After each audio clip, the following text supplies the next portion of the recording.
नमस्कार, बहुत स्वागत है आपका चार बड़ी खबरों में और मैं हूं आपके साथ नवजीत कौर। आज की चार बड़ी खबरों में सबसे पहली और बड़ी खबर कोलकाता से है, जहां आपको बता दें कि ट्रेनी डॉक्टर से दुष्कर्म और उसकी हत्या के विरोध में लगातार सियासत बढ़ती ही जा रही है। वहीं दूसरी बड़ी खबर दिल्ली से है, जहां एनडीए को राज्यसभा में बहुमत मिल गया है। और तीसरी बड़ी खबर उत्तर प्रदेश से है, जहां जनसभा के दौरान सीएम योगी सपा कांग्रेस पर जम के बरसते हुए नजर आए।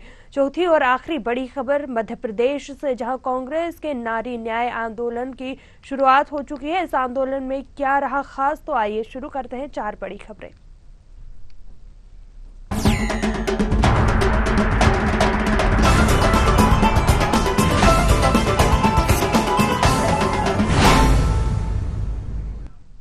कोलकाता में एक ट्रेनी डॉक्टर से दुष्कर्म और उसकी हत्या के विरोध में देश भर में नाराजगी है। इसी बीच बीते दिन प्रदर्शनकारी और पुलिस के साथ झड़प हुई है। कोलकाता और हावड़ा की सड़कों पर बड़े पैमाने पर हिंसा हुई है। वहीं आपको बता दें कि राज्य भर में 200 से अधिक लोगों को गिरफ्तार भी किया गया है। इसके विरोध में भाजपा की बंगाल इकाई के अध्यक्ष सुकांत मजूमदार ने 12 घंटे के बंगाल बंद का आह्वान किया है। वहीं राज्य की सीएम ममता बनर्जी ने कहा, हम न्याय चाहते हैं, लेकिन भाजपा ने बंद का आह्वान किया है। वे न्याय नहीं चाहते, केवल बंगाल को बदनाम करने की कोशिश की जा रही है। ममता बनर्जी ने कहा, अगले हफ्ते हम विधानसभा सत्र बुलाएंगे और दुष्कर्म के आरोपियों के लिए मृत्यु दंड सुनिश्चित करने के लिए 10 दिनों के भीतर एक विधेयक पारित करेंगे। हम इस विधेयक को राज्यपाल के पास भेजेंगे। अगर वह इसे पारित नहीं करते हैं तो हम राजभवन के बाहर धरना देंगे। यह विधेयक पारित होना ही चाहिए और वह इस बार जवाबदेही से बच नहीं सकते हैं। चलिए, आलोक सोती जी हमारे साथ जुड़ चुके हैं। आलोक जी, आपका बहुत बहुत स्वागत है। राजनीतिक विश्लेषक है, आपके पास आना चाहेंगे। और जिस तरीके से देखा जा रहा है कि लगातार कोलकाता में ट्रेनी डॉक्टर के साथ ये आरोपियों के खिलाफ लगातार देखा जा रहा है कि विरोध प्रदर्शन डॉक्टर्स जो हैं वो उतर आए हैं, क्या लगता है? क्योंकि इस पर एक बार फिर से सियासत होती हुई नजर आ रही है। नहीं, सियासत की बात नहीं है। यहाँ देखने वाली बात है कि जिस तरीके से लेडी डॉक्टर का रेप हुआ, उसके बाद हत्या हुई और उसके बाद जिस तरीके से जांच आगे बढ़ी, उससे वहां की जनता बहुत क्षुब्ध है। तो विशेषकर जो वहां के जो एक डॉक्टर लॉबीज है, वो तो सब समझते हैं, चीजों को समझते हैं कि कैसे इन केसों को डील किया जाता है। तो उनको साफ नजर आ रहा था कि जिस तरीके से डील करना चाहिए था, वैसे सरकार नहीं कर रही। दुखद की बात यह है कि ममता दीदी जो है केवल चीफ मिनिस्टर ही नहीं है, बल्कि स्वास्थ्य मंत्री भी है और साथ में गृह मंत्री भी है और खुद भी स्वयं एक महिला है। जिस प्रकार का जघन्य अपराध आपका कोलकाता के बीच शहर में हुआ है और वो भी एक लेडी डॉक्टर्स के साथ हुआ है, जो कि एक सम्मानित और प्रतिष्ठित व्यक्ति है, उसके साथ इस तरीके का जघन्य अपराध हुआ है, तो आप सोच सकते हैं कि आम आदमी वहां कितना अपने को सुरक्षित महसूस करता होगा।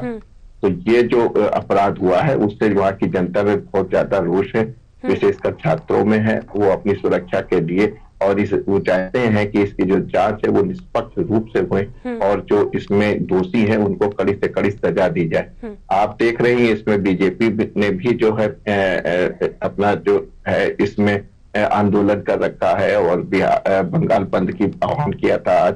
और देख रहे हैं कि जिस तरीके की झड़पें हो रही हैं। साथ में अभी मैं देख रहा था कि राष्ट्रपति मुर्मू जी का एक बयान आया है, जिसमें वो अपने को बहुत भयभीत बताती हैं और बंगाल की घटना पे बहुत ही उन्होंने दुख प्रकट किया है। तो कुल मिला के ये आपने देखा जिस तरह स्वतः संज्ञान लिया है सुप्रीम कोर्ट ने, तो कुल मिला के आप देख रहे हैं कि ये घटना कोई छोटी मोटी नहीं है, ये बहुत ही जघन्य अपराध है। और जिस तरीके का इस तरीके से जिसकी इसकी जांच चल रही थी, उसको लेके जो है जनता में बहुत ज्यादा रोष।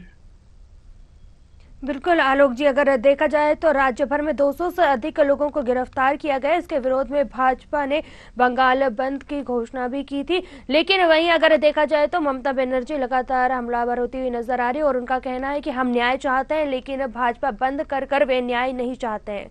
क्या कहेंगे आप इस पर? देखिए, न्याय तो अगर मिलना होता तो केवल एक ही आपने उसमें विक्टिम्स बनाया है, एक व्यक्ति को, जबकि ये जो घटना हुई है उसमें अनुमान लगाया जा रहा है कि एक से ज्यादा लोग इन्वॉल्व हैं। तो जाहिर सी बात है, जिस तरीके की बंगाल पुलिस जिस चोरी पे काम कर रही थी और जिस तरीके की घटनाएं देखी और जिस तरीके का रेनोवेशन वहां तुरंत ही आरंभ कर दिया गया और जो वहां के जो प्रधानाचार्य संदीप घोष डॉक्टर वो भी संदेह के घेरे में आ रहे हैं। तो कुल मिला के बात ये मामला जो है बहुत ही गंभीर होता जा रहा है। वहां के लोगों से मेरी बात हुई तो वो कहते हैं कि इसमें एक व्यक्ति नहीं, एक से ज्यादा लोग हैं जिनको बचाने की कोशिश की जा रही है। इसलिए जो है वहां की जनता में बहुत ज्यादा रोष है और आप देख रहे हैं तब से जब से जो ये घटना हुई तब से आज तक धरना प्रदर्शन जो है रुक नहीं पा रहा है और बहुत ही ज्यादा स्थिति जो है वो गंभीर होती जा रही है कानून और व्यवस्था। बिल्कुल, जहां एक तरफ देखा जा रहा है कि डॉक्टर्स की बात कर ली जाए या फिर जनता की बात कर ली जाए आक्रामक होती हुई नजर आ रही है, वहीं अगर देखा जाए तो ममता बनर्जी बीजेपी पर निशाना साधती हुई नजर आ रही है और उनका कहना है कि बदनाम करने की कोशिश की जा रही है। विधानसभा सत्र बुलाएंगे और उसमें दुष्कर्म के आरोपियों को मृत्यु दंड सुनिश्चित करने के लिए 10 दिनों के अंदर विधेयक पारित करने की भी बात की जा रही है ममता बनर्जी की ओर से। जी हाँ, बिल्कुल ठीक कर रही हैं। उनको इस मसले पे बहुत गंभीरता से लेना चाहिए और जितनी से जो भी कानून बना सकती हैं सख्त से सख्त वो कानून बनने चाहिए। और इस तरीके की जो घटना हुई आपने देखा था संदेश खाली जो कि कलकत्ता से 70 किलोमीटर ही मात्र दूर है, वहां की घटनाओं को हम लोग ने देखा था जिस तरीके से महिलाओं का शोषण हो रहा था, उनके साथ अपराध हो रहा था। ऐसी घटनाएं जो है कलकत्ता के आसपास हो रही, तो आप समझ सकती जो सुदूर जो बंगाल है, सुदूर का जो देश है, थोड़ी गरीबी भी है, तो वहां पे महिलाओं के साथ कितना शोषण हो रहा होगा, क्या अत्याचार हो रहा होगा, इसकी आप यहाँ बैठ के कल्पना भी नहीं कर सकते हैं। चलिए, बिल्कुल आलोक जी, आपका बहुत बहुत धन्यवाद है जुड़ने के लिए। तो जिस तरीके से देखा जा रहा है कि ममता बनर्जी ने कहा कि अगले हफ्ते हम विधानसभा सत्र बुलाएंगे और दुष्कर्म के आरोपियों के लिए मृत्यु दंड सुनिश्चित करने के लिए 10 दिनों के भीतर ही एक विधेयक पारित करेंगे। हम इस विधेयक को राज्यपाल के पास भेजेंगे, अगर वह इसे पारित नहीं करते हैं तो हम राजभवन के बाहर धरना देंगे। ये विधेयक पारित होना ही चाहिए। और उन्होंने कहा है कि वह इस बार जवाबदेही से बच नहीं सकते हैं। चलिए अब बात करेंगे दूसरी बड़ी खबर की। केंद्र में सत्ताधारी एनडीए ने संसद के उच्च सदन राज्यसभा में अब बहुमत का आंकड़ा भी छू लिया है। बीजेपी ने 96 राज्यसभा सदस्य मिलाकर एनडीए के पास अब इस सदन में 119 सांसद हो गए हैं। मौजूदा 12 सीटों पर हुए राज्यसभा के उपचुनाव में आपको बता दें कि बीजेपी के 9 सांसद चुने गए हैं, जबकि 2 सांसद उनके सहयोगी दल के चुनकर आए हैं। 1 सांसद कांग्रेस का चुना गया है। बता दें राज्यसभा में एनडीए गठबंधन को 6 मनोनीत और 1 स्वतंत्र सदस्य का भी समर्थन हासिल हुआ है। इस तरह से एनडीए को राज्यसभा में कुल 119 सांसदों का समर्थन अब हासिल हो चुका है, जबकि राज्यसभा में विपक्षी दल के सिर्फ सांसदों की संख्या 85 हो गई है। राज्यसभा में बहुमत मिलने से एनडीए सरकार अब वक्फ संशोधन विधेयक जैसे कई प्रमुख कानूनों पर भी मोहर लगवाने में सफल हो सकती है। तो जिस तरीके से देखा गया है कि एनडीए को राज्यसभा में कुल 119 सांसदों का समर्थन हासिल है, जबकि राज्यसभा में विपक्षी दल के सांसदों की संख्या 85 हो गई है। राज्यसभा में बहुमत मिलने से एनडीए सरकार अब वक्फ संशोधन विधेयक जैसे कई प्रमुख कानूनों पर भी मोहर लगवाने में सफलता हासिल कर सकती है। चलिए, हमारे साथ रमेश शर्मा वरिष्ठ पत्रकार जी जुड़ गए। रमेश जी, आपका बहुत स्वागत है और आपसे सबसे पहले जानना चाहेंगे कि जिस तरीके से देखा जा रहा है कि एनडीए गठबंधन पहला कोई ऐसा गठबंधन है जो राज्यसभा में उसने बहुमत का आंकड़ा छू लिया हो, क्या कहेंगे? निश्चित रूप से भारतीय जनता पार्टी और उनके गठबंधन को थोड़ी समस्या राज्यसभा के बहुमत से आती थी। हालांकि हमने ये देखा कि बहुमत न होने के बाद भी उन्होंने सीए और धारा 370 जैसे वो जो कानून थे उसमें उन्होंने बदलाव ला दिया। तो स्वाभाविक रूप से अब ये उनको राज्यसभा में बहुमत मिल गया है और इस बहुमत से सबसे बड़ा दल तो क्योंकि भाजपा है और फिर उनके अपने मित्र आकर के पूरा उनका बहुमत हो गया है। ऐसी स्थिति में कुछ और बातें हैं, खास तौर से 2 बातें जिस पर अगर जैसे मान लीजिए भाजपा जोर दे रही थी, एक नागरिक आचार संहिता पर जोर दे रही थी और वन नेशन वन इलेक्शन पर जोर दे रही थी। तो अब हमको ये संभावना भी बनती है कि जिन चीजों पर जोर देते रहे हैं एनडीए गठबंधन वाले, उन पर विचार आगे चल करके हो सकता है। हालांकि इस पर ये जो गठबंधन आया है उसमें से 2 लोग ऐसे हैं कि वो कभी भी इधर से उधर हो जाते हैं, तो उनसे सलाह मशवरा करके भारतीय जनता पार्टी अपने जो लंबित मुद्दे हैं वो उठा सकती है। स्वाभाविक रूप से सरकार थोड़ी और मजबूत हुई है। जी बिल्कुल, जिस तरीके से देखा जा रहा है कि और ज्यादा एनडीए मजबूत हो गया है, राज्यसभा में बहुमत मिलने से एनडीए सरकार अब वक्फ संशोधन विधेयक जैसे प्रमुख कानूनों पर भी मोहर लगवाने में सफलता हासिल कर सकती है, जिस तरीके से रमेश जी ने भी बताया। जी रमेश जी, अगर देखा जाए तो वक्फ संशोधन विधेयक के साथ साथ अन्य कई विधेयक है जो भी पारित होना है, क्या कुछ लगता है कि उन पर भी मोहर लग सकती है? हाँ, निश्चित रूप से। देखिए, इस समय तो अभी दो ही चीज उनके एजेंडे में है। एक तो यही जो अपन ने जिसकी चर्चा की है, एक नागरिक आचार संहिता हो सकती है, वन नेशन वन इलेक्शन हो सकते हैं, और फिर वो जो सीएए और वो जो कानून है नागरिकता वाले, उन कानूनों में भी कुछ और उसमें मजबूती सुधार हो सकता है। तो स्वाभाविक रूप से इसकी सरकार के निर्णय लेने की गति है वो तेज बढ़ेगी। राज्यसभा के इस चुनाव में, पिछले लोकसभा चुनाव में भी और राज्यसभा के इस चुनाव में भी एक आश्चर्यजनक या बड़ा संदेश दिया है। कांग्रेस की भी एक सीट बढ़ी है इसमें, तो वो भी खुश हो रहे हैं। पिछले लोकसभा चुनाव में सरकार पर कोई अंतर नहीं आया था, एनडीए ने अपनी सरकार बना ली थी, लेकिन कांग्रेस की कुछ सीटें बढ़ गई थी, तो वो भी बहुत प्रसन्नता पूर्वक रहे। तो राज्यसभा के इन चुनावों से एनडीए गठबंधन को भी प्रसन्नता है और विपक्ष को भी प्रसन्नता है, कांग्रेस की भी एक सीट बढ़ी। तो स्वाभाविक रूप से दोनों ही लोग उत्साहित होंगे, कांग्रेस एक सीट बढ़ने के लिए और भाजपा और एनडीए गठबंधन अपना बहुमत राज्यसभा में होने के लिए, तो दोनों ही लोग इसमें उत्साहित होंगे। इस परिणाम की सबसे बड़ी विशेषता यही है। चलिए, आपका बहुत बहुत धन्यवाद। जिस तरीके से देखा जा रहा है कि केंद्र में सत्ताधारी एनडीए ने संसद के उच्च सदन राज्यसभा में अब बहुमत का आंकड़ा छू लिया है। बीजेपी के 96 राज्यसभा सदस्य मिलकर, आपको बता दें, एनडीए के पास अब इस सदन में 119 सांसद हो गए हैं। मौजूदा 12 सीटों पर हुए राज्यसभा के उपचुनाव में बीजेपी के 9 सांसद चुने गए हैं, जबकि बात कर ली जाए सांसद और उनके सहयोगी दल के चुनकर आए हैं और सांसद कांग्रेस का भी चुना गया है। बता दें, राज्यसभा में एनडीए गठबंधन को 6 मनोनीत और 1 स्वतंत्र सदस्य का भी समर्थन हासिल हुआ है। इस तरह से एनडीए को राज्यसभा में कुल 119 सांसदों का समर्थन अब हासिल हो चुका है, जबकि राज्यसभा में विपक्षी दल के सांसदों की संख्या 85 हो गई है। राज्यसभा में बहुमत मिलने से एनडीए सरकार अब वक्फ संशोधन विधेयक के साथ अन्य विधेयक जो है उन्हें भी उन पर मोहर लग सकती है।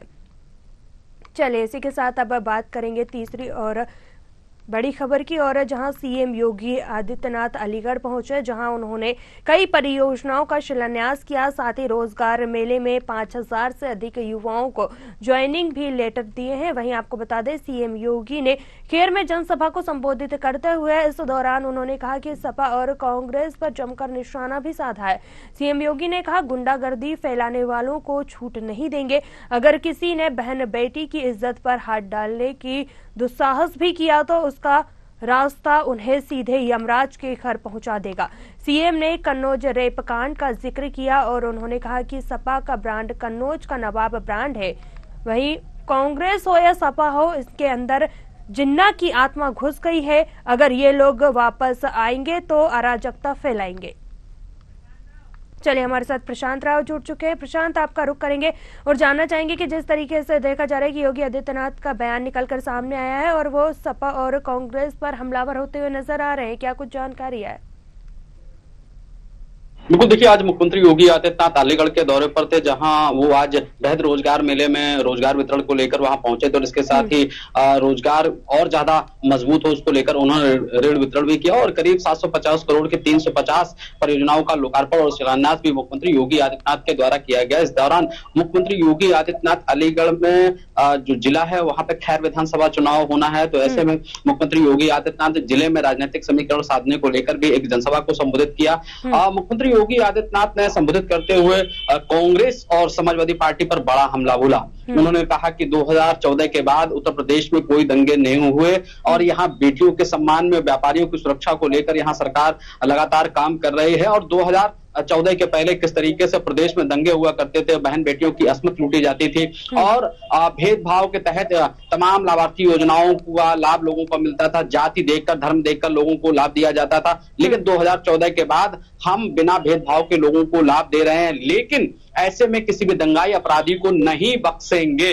यह साफ था कि मुख्यमंत्री योगी आदित्यनाथ ने इस तल्ख लहजे में यह उत्तर प्रदेश की आवाम को एक सीधा संदेश दे दिया है कि भले ही किसी भी जाति धर्म के लोग हों, हम उन्हें लाभार्थी योजनाओं का लाभ सीधे तौर पर पहुंचा रहे हैं, लेकिन अगर आपराधिक मामलों में वो संलिप्त होंगे तो उन्हें बख्शा नहीं जाएगा। साथ ही साथ कांग्रेस पर उन्होंने हमला बोला कि कांग्रेस की मानसिकता में जिस तरीके से जिन्ना घुस आया है जो निकल नहीं रहा है, और इन लोगों ने देश के ताने बाने को छिन्न भिन्न करने का भी काम किया है। तो वहीं समाजवादी पार्टी पर भी हमलावर हुए कि समाजवादी पार्टी की सरकार में बहन बेटियों की जिस तरीके से इज्जत लूटी जाती थी लेकिन कोई बोलने वाला नहीं था, लेकिन अभी भी जो उत्तर प्रदेश में कुछ घटनाएं होती हैं उसमें समाजवादी पार्टी के लोग शामिल होते हैं, चाहे फिर वो अयोध्या हो या फिर कन्नौज हो, सहारनपुर हो, बुलंदशहर हो, कानपुर हो, तमाम ऐसे मामले सामने आए जिसमें समाजवादी पार्टी के कार्यकर्ता या पदाधिकारी या पूर्व पदाधिकारी शामिल रहे हैं। तो समाजवादी पार्टी का चाल चक्र ही ऐसा रहा है। इसको लेकर भी मुख्यमंत्री योगी आदित्यनाथ ने हमला बोला। वहीं कांग्रेस को लेकर उन्होंने कहा कि कांग्रेस और समाजवादी पार्टी जिस तरीके से इंडिया अलायंस में शामिल है और पश्चिम बंगाल में जो एक डॉक्टर के साथ घटना हुई है और निर्मम हत्या हुई है उसको लेकर दोनों चुप्पी साधे बैठे हैं। वहीं सपा सुप्रीमो अखिलेश यादव अपराधियों के बचाव में उतर कर आए हैं। तो इससे ज्यादा घिनौना और काम क्या हो सकता है। वहीं मुख्यमंत्री योगी आदित्यनाथ अपने कार्यकाल में कानून व्यवस्था को भी गिनाया कि हम किसी भी अपराधी को बख्शेंगे नहीं, लेकिन भेदभाव के बिना लोगों को लाभ दे रहे हैं।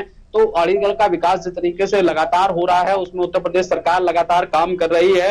इसके साथ ही अगर कोई भी व्यक्ति कानून से खिलवाड़ करता है तो उसको सरकार बख्शेगी नहीं। लेकिन विकास कार्यों की बात की जाए तो विकास कार्य में भेदभाव रहित लोगों को यहाँ लाभ दिया जा रहा है, सड़कें बनवाई जा रही हैं, तमाम काम किया जा रहा है, बिजली है, पानी है, सड़क है, राशन है, तमाम जो योजनाएं हैं वो यहाँ जाति धर्म देखकर नहीं बल्कि सीधे उनको लाभान्वित किया जा रहा है। जबकि 2014 के पहले कुछ ही जातियों को यहाँ लाभ मिलता था। और इसके साथ ही उन्होंने कहा कि उस समय समाजवादी पार्टी के लोग झोला लेकर यहाँ वसूली करने को निकल आते थे। तो तमाम जो हमला जो है मुख्यमंत्री योगी आदित्यनाथ ने कांग्रेस और समाजवादी पार्टी के ऊपर यहाँ किया है। इसका सीधा देखिए मकसद यही है कि अलीगढ़ की खैर विधानसभा में उपचुनाव होना है और इस चुनाव को साधने को लेकर मुख्यमंत्री योगी आदित्यनाथ का ये संबोधन था। और इसके साथ ही यहाँ करीब 1500 विद्यार्थियों को लैपटॉप और टैबलेट भी आज जो है मुख्यमंत्री योगी आदित्यनाथ ने वितरण किए हैं। इसमें स्मार्टफोन और टैबलेट दो चीजें यहाँ वितरण की है मुख्यमंत्री योगी आदित्यनाथ ने। और साथ ही साथ यहाँ रोजगार देने को लेकर ऋण वितरण भी मुख्यमंत्री योगी आदित्यनाथ के द्वारा किया गया है। और 750 करोड़ की करीब 350 परियोजनाओं का भी आज मुख्यमंत्री योगी आदित्यनाथ ने शिलान्यास और लोकार्पण किया है। इससे सीधे है कि खैर विधानसभा को यह संदेश देना है कि डबल इंजन की सरकार लगातार जिस तरीके से काम कर रही है और एक बार फिर अगर यहाँ पर भारतीय जनता पार्टी की जीत होती है तो निश्चित तौर पर विकास की गंगा यहाँ बहती रहेगी और कानून व्यवस्था चुस्त दुरुस्त रहेगी। और जिस तरीके से पश्चिम में यहाँ पलायन का मुद्दा हुआ करता था और दंगों का मुद्दा हुआ करता था वो अब शायद इस सरकार में नहीं दिख रहा है। यही गिनाने की कोशिश आज मुख्यमंत्री योगी आदित्यनाथ ने की है।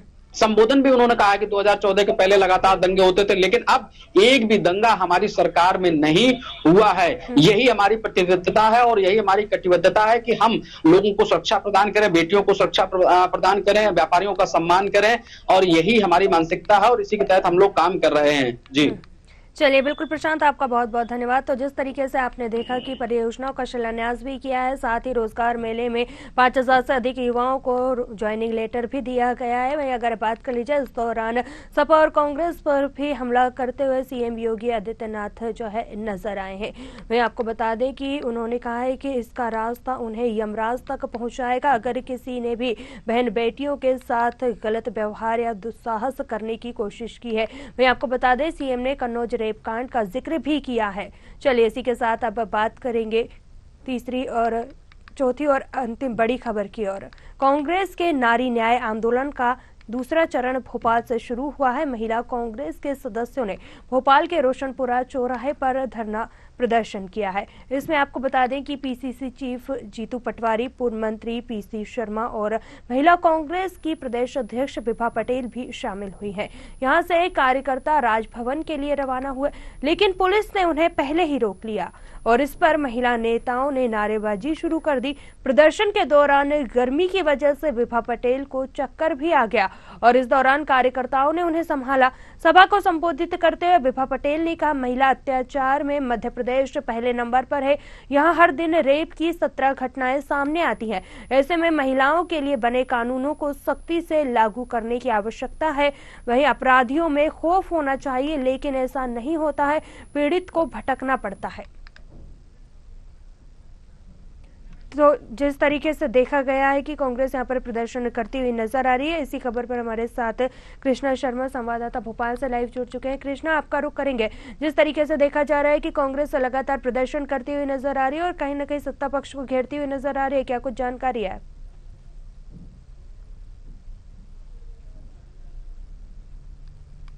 जी कृष्णा।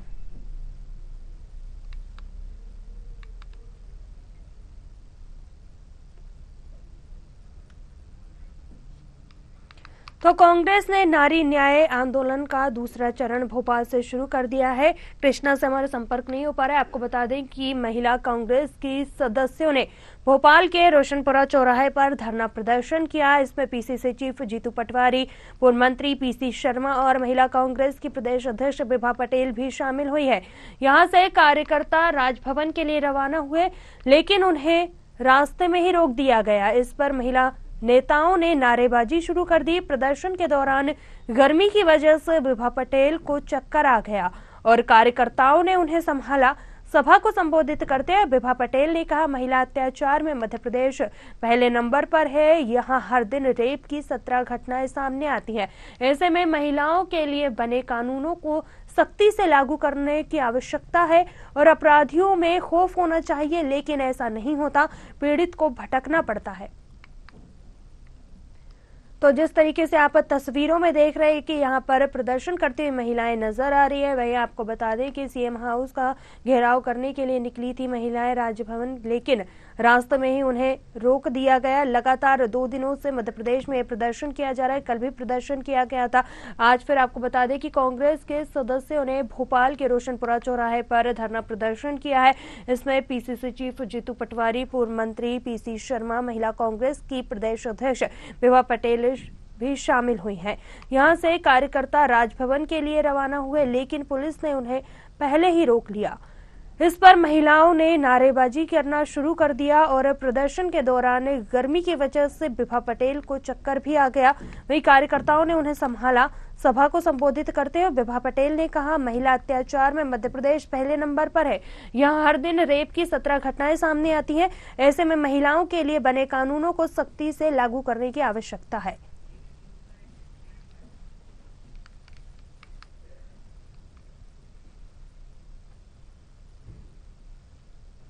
चलिए, 4 बड़ी खबरों में फिलहाल इतना ही। मुझे दीजिए इजाजत। आप बने रहे न्यूज़ आर के साथ। नमस्कार।